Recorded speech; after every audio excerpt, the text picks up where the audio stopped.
สบายดีท่านผู้ชมเนาะสำหรับมื้อนี้ก็เขามีอุปกรณ์สำหรับถ่ายวิดีโอมาแนะนำก็คือ Osmo Mobile 3 Combo ของ DJI เนาะแบรนด์ตัวนี้นี่เป็นแบรนด์ที่ว่าดังอยู่แล้วเนาะก็คือแบรนด์ตัวนี้นี่มันจะเกี่ยวกับพวกโดรนแต่ว่าหลังๆมานี่พวกโดรนนี่ถือห้ามหลายโพสในแต่ละประเทศเขาก็เลยหันมาเฮ็ดอุปกรณ์ที่ว่ากำลังเริ่มเฮ็ดคลิปใหม่ๆนี่อุปกรณ์ตัวนี้เหมาะสมที่สุดราคาก็บ่แพงหลายเนาะประมาณล้านต้นๆเนาะประมาณล้านปลายกีบเนาะ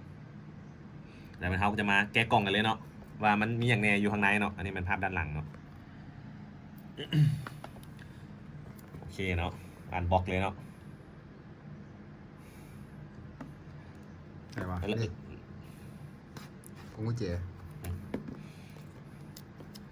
ได้เนาะ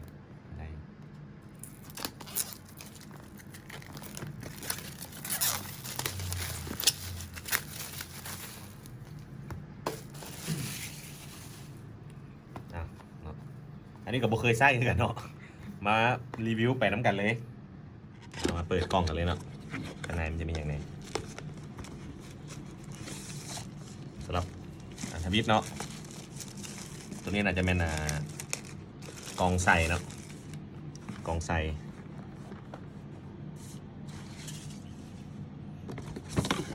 ตัวนี้จะเป็นส่วนของขาตั้งเนาะคู่มือเนาะพวกสายต่างๆ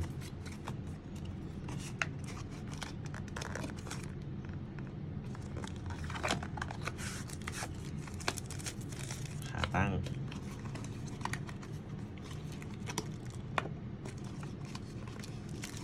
แล้วก็ถุงใส่เนาะเบิดละ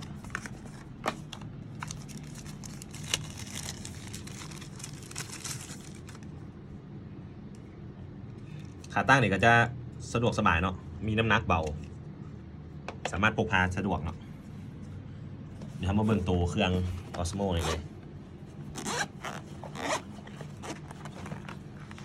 นี่เนาะพระเอกนี่ก็คืออุปกรณ์หลักเนาะสำหรับถ่ายวิดีโอต่างๆรู้สึกว่าจับแล้วรู้สึกว่าถนัดมือเนาะน้ำหนักเบามีปุ่มต่างๆเนาะเอาเนาะสำหรับตอนนี้ก็คือเขาได้แกะกล่องออกมาทดลองไส้แล้วมาลองสร้างเหมือนแล้วเมื่อกี้เนาะก็คือเดี๋ยวเขาจะอธิบายหลักๆก่อนเนาะในกล่องเนาะที่ได้มาก็คือจะมีกล่องที่ว่าเอาไว้ใส่เนาะเวลาเขาพกพาออกไปข้างนอกเนาะแล้วก็มีถุงผ้าหนึ่งเนาะพร้อมกับคู่มือแล้วก็หน่วยกับขาตั้งเนาะเดี๋ยวเขาจะลองมาประกอบขาตั้งให้เบิ่งเนาะประกอบกับง่ายๆเนาะอยู่ทางกล้องนี้ หันเขาใช้ได้เลยปึ๊บกางออกเลยเนาะเรียบร้อยสำหรับOsmo DJI รุ่นนี้เนาะเป็นรุ่นที่3เนาะเป็นรุ่นที่3สำหรับรุ่นที่1รุ่นที่2นะที่เพิ่นผลิตออกมาจะมีราคาที่ว่าแพงกว่ารุ่นนี้เนาะรุ่นนี้จะมีราคาที่ว่าถูกลงแล้วก็ถูกออกแบบมาให้สะดวกสบายขึ้นในการใช้งานอันนั้นก็สำหรับรุ่นนี้เนาะเขาสามารถซื้อแยกได้ก็คือเขาซื้อเฉพาะแต่ตัวเครื่องเนาะมันจะมีแต่ตัวเครื่องให้ราคาจะอยู่ที่ประมาณ 5-6 แสนเนาะทางว่าเขาซื้อเป็นคอมโบคือยังซี่นี่ราคาก็อยู่ที่ล้านปลายเนาะมันจะมีขาตั้งให้พร้อมคันซื้อเป็นคอมโบแต่คันเราซื้อแยกก็จะมีแต่หน่วยนี้ให้เนาะแล้วก็เดี๋ยวเขาจะลองมาทดลองใส่โทรศัพท์ให้เป็นเลยเนาะสำหรับการโหลดแอปเนาะก็จะมีในคู่มือเลยเนาะเราสามารถสแกนโค้ดอยู่ในนี่ได้แล้วก็โหลดแอปออกมาหน้าตาแอปก็จะเป็นจังซี่เนาะจะเป็นตัวนี้เนาะ DJI Mimo เนาะโหลดมาเข้ากับล็อกอินเนาะล็อกอินขั้นตอนต่างๆมันจะแนะนำละเอียดเนาะอยู่ในแอปของมันเนาะ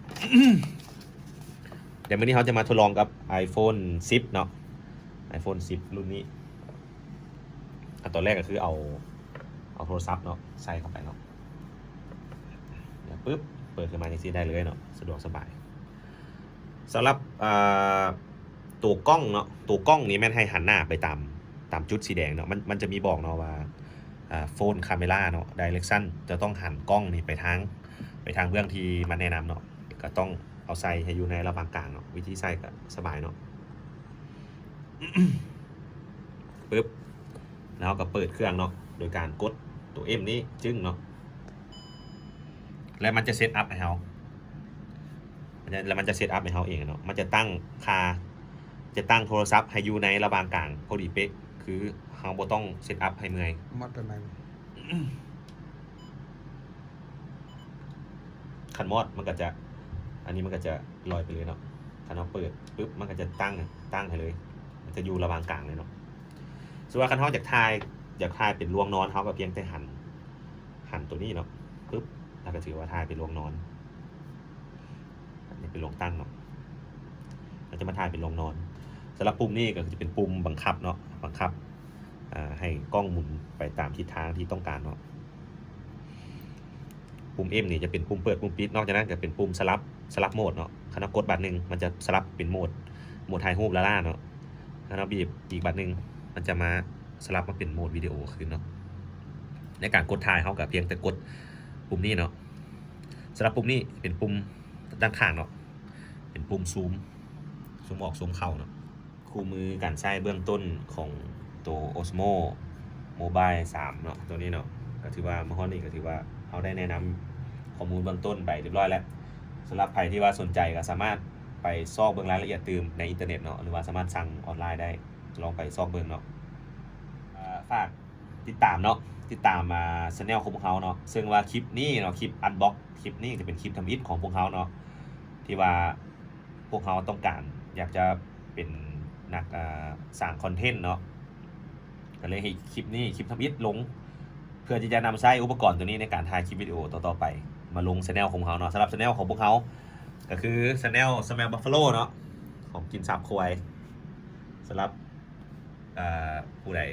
อยากจะติดตามคลิปอื่นๆเนาะต่อไปของพวกเขาก็อย่าลืมสนับสนุนเนาะกดไลค์กดแชร์กด Subscribe ให้พวกเขาเนาะสำหรับตอนนี้ก็จากกันเพียงเท่านี้เนาะเอาไว้พบกันใหม่ในคลิปต่อไปนะสบายดี